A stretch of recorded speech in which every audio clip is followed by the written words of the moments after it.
Assalamualaikum warahmatullahi wabarakatuh. Perkenalkan, nama saya Yogi Permana dengan NIM 24208034, mahasiswa STAI Siliwangi Garut, prodi PAI 4B. Nah, di sini saya akan memenuhi tugas UAS model pembelajaran dengan tema sistem perilaku atau behavioristik. Bisa disebut juga perubahan perilaku. Model pembelajaran sistem perilaku adalah model pembelajaran yang berlandaskan aliran psikologi perilaku.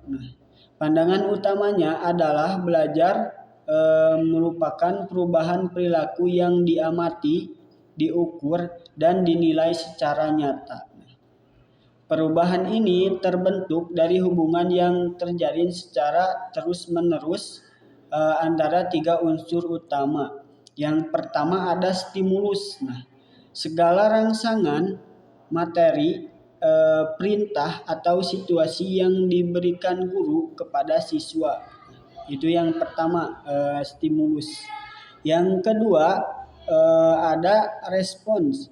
Apa itu respon? Respon adalah tindakan, jawaban, atau perilaku yang ditunjukkan siswa sebagai balasan atas rangsangan yang diterima. Itu yang kedua. Yang ketiga ada penguatan. Penguatan adalah segala bentuk umpan balik yang diberikan agar perilaku tersebut terus diulangi, diperbaiki, atau menjadi kebiasaan yang menetap. Secara sederhananya, intinya adalah belajar terjadi melalui proses pemberian rangsangan, tanggapan yang diberikan siswa, serta penguatan yang tepat sehingga terbentuk perubahan perilaku yang diharapkan. Adapun landasan teori dan tokoh utamanya adalah model ini dikembangkan berdasarkan pemikiran ahli psikologi berikut. Yang pertama ada Ivan Pavlov yang mengemukakan teori pengondisian klasik. Beliau menjelaskan bahwa perilaku terbentuk ketika ada hubungan yang konsisten antara rangsangan alami dan rangsangan buatan, sehingga memunculkan tanggapan yang dilakukan secara otomatis. Itu menurut Ivan Pavlov. Yang kedua adalah Edward L. Thorndike yang menyampaikan 3 hukum belajar. Hukum pertama ada hukum kesiapan, yang berarti belajar adalah akan berjalan efektif jika siswa dalam keadaan siap menerima pelajaran. Hukum kedua adalah hukum latihan, yang menyatakan bahwa perilaku yang sering dilatih akan semakin kuat dan menetap. Terakhir hukum ketiga adalah hukum efek, yang berarti perilaku yang diikuti hasil menyenangkan akan cenderung diulang, sedangkan yang diikuti hukum akan berkurang. Itu menurut pendapat tokoh yang kedua. Lalu pendapat tokoh yang ketiga adalah John B. Watson yang menekankan bahwa perilaku manusia adalah hal yang nyata, dapat diamati, diukur, dan dibentuk secara objektif. Beliau memandang hal-hal yang bersifat abstrak seperti perasaan atau pemikiran tidak perlu dijadikan fokus utama dalam melihat proses belajar. Lalu tokoh yang keempat adalah B.F. Skinner yang mengembangkan teori pengondisian operan. Beliau ini menjelaskan bahwa perilaku terbentuk dan diperkuat oleh akibat yang mengikutinya. Ada 2 jenis yang digunakan, yaitu yang pertama ada penguatan positif berupa pujian, hadiah, atau penghargaan yang membuat siswa ingin mengulangi perilaku baik, serta penguatan negatif berupa penghapusan hal yang tidak disukai atau peringatan agar siswa memperbaiki diri dan menghindari kesalahan. Selanjutnya yaitu karakteristik utama. Nah, ciri khas model ini meliputi beberapa hal. Pertama, berorientasi pada hubungan perubahan perilaku yang terlihat secara nyata, sehingga keberhasilan belajar dinilai dari tindakan yang tampak, bukan sekedar pemahaman yang tidak terlihat. Nah, itu yang pertama ciri khasnya. Ciri khas yang kedua yaitu seluruh proses belajar berpusat pada hubungan antara rangsangan yang diberikan dan tanggapan yang ditunjukkan siswa. Nah, selanjutnya yang ketiga yaitu penguatan menjadi kunci utama untuk menjaga dan memperbaiki perilaku siswa.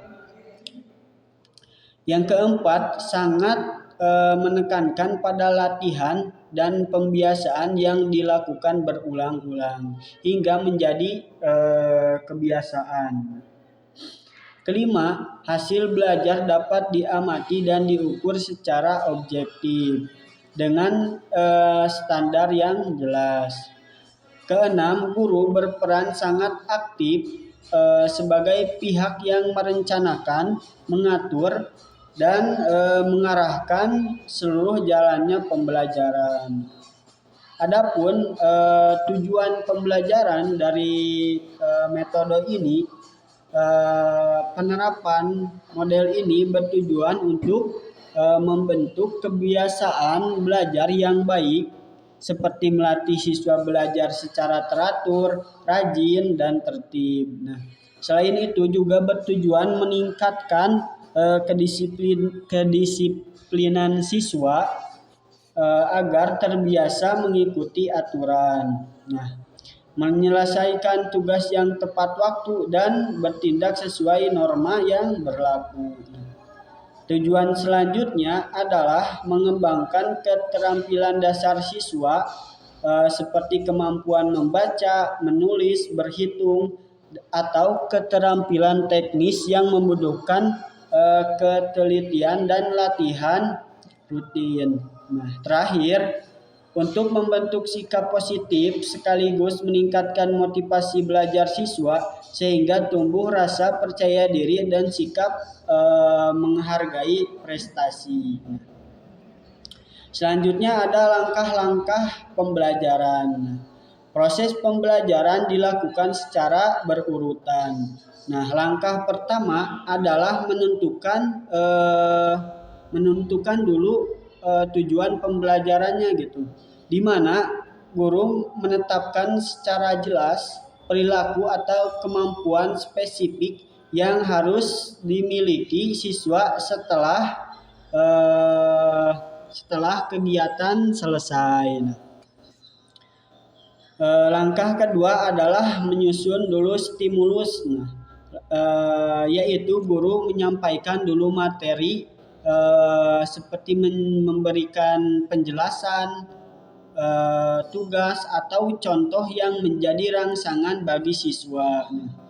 Langkah ketiga adalah memberikan kesempatan merespon, di mana siswa diminta memperhatikan, menjawab pertanyaan, mengerjakan tugas, atau mempraktikkan apa yang telah diajarkan. Langkah keempat adalah memberikan penguatan. Jika tanggapan siswa benar, maka diberi pujian atau penghargaan gitu. Jika salah, maka diberi bimbingan dan koreksi agar segera diperbaiki. Selanjutnya langkah kelima adalah melakukan latihan berulang agar kemampuan atau perilaku tersebut semakin mantap dan menjadi kebiasaan. Langkah terakhir adalah evaluasi perubahan perilaku, yaitu memeriksa apakah kemampuan atau perilaku siswa sudah berubah sesuai dengan tujuan yang ditetapkan di awal. Selanjutnya peran guru dan peran peserta didik. Peran guru dalam model ini adalah merumuskan tujuan pembelajaran yang terukur, menyusun serta menyajikan materi atau rangsangan yang tepat sasaran, memberikan umpan balik yang adil, tepat waktu, mengawasi serta mengarahkan jalannya pembelajaran, dan melakukan penilaian terhadap perubahan perilaku siswa-siswa tersebut. Sedangkan peran peserta didik adalah mengikuti arahan dan aturan yang diberikan guru, melaksanakan tugas serta latihan yang ditugaskan, memberikan tanggapan terhadap materi yang dipelajari, lalu melakukan latihan secara berulang untuk memperkuat kemampuannya, serta menjaga dan mempertahankan perilaku positif yang telah terbentuk. Selanjutnya, kelebihan dan kekurangan pada model ini. Kelebihan dari model ini adalah antara lain mudah dipahami dan diterapkan di berbagai jenjang pendidikan. Hasil belajar dapat terlihat dan terukur dalam waktu yang relatif singkat. Sangat efektif untuk membentuk kedisiplinan dan kebiasaan baik. Membantu siswa menguasai keterampilan dasar yang membutuhkan latihan rutin, serta memudahkan guru memberikan motivasi melalui penghargaan yang nyata. Itu kelebihannya. Namun di samping kelebihan tersebut ada pula kekurangannya. Yang pertama adalah kurang memperhatikan proses berpikir, perasaan, dan perkembangan mental siswa. Kurang mengembangkan kreativitas serta kemampuan berpikir tingkat tinggi. Pembelajaran terlalu berpusat pada guru sehingga siswa cenderung pasif, bergantung pada arahan. Siswa mungkin belajar hanya demi mendapatkan pujian atau menghindari hukuman, bukan karena kesadaran sendiri, serta kurang cocok digunakan untuk materi yang membutuhkan analisis dan pemecahan masalah yang mendalam. Selanjutnya kita akan relevansi pada kurikulum Merdeka.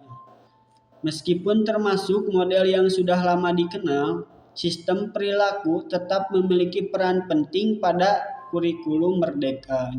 Model ini digunakan sebagai fondasi untuk membentuk karakter positif, kedisiplinan, dan tanggung jawab pada siswa.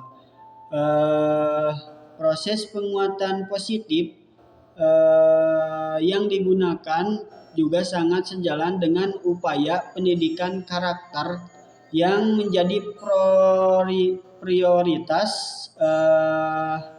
saat ini. Selain itu, model ini membantu siswa menguasai kompetensi dasar sebelum melangkah ke pembelajaran yang lebih kompleks. Jika dikombinasikan dengan model pembelajaran lain, sistem perilaku dapat melahirkan siswa yang tidak hanya cerdas secara akademik, tetapi juga disiplin, kritis, kreatif, dan mandiri.